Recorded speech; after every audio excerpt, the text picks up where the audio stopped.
पुणे जिल्ह्यातील मावळ तालुक्यात अतिवृष्टीमुळे हृदयद्रावक दुर्घटना घडली आहे। विसापूर किल्ल्याचा एक भाग कोसळून पाटण गावातील घर ढिगाळाखाली गाडले गेले। एनडीआरएफ कडून बचाव कार्य सुरू असून परिसरात भीतीचे वातावरण निर्माण झाले आहे। पुणे जिल्ह्यातील मावळ तालुक्यातील पाटण गावात अतिवृष्टीमुळे भीषण दुर्घटना घडली।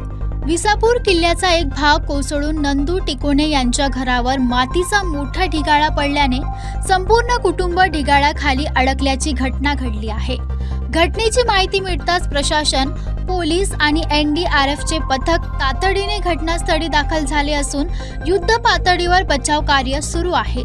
आतापर्यंत एकाचा मृतदेह हाती लागला असून इतरांचा शोध सुरू आहे। दरम्यान पुणे जिल्ह्यात मुसळधार पावसाने कहर केला असून लोणावळा, तामिनी, भीरा आणि मावळ परिसरात विक्रमी पावसाची नोंद झाली आहे। सततच्या पावसामुळे दरडी कोसळण्याचा धोका वाढल्याने नागरिकांनी सावध राहण्याचे आवाहन प्रशासनाने केले आहे।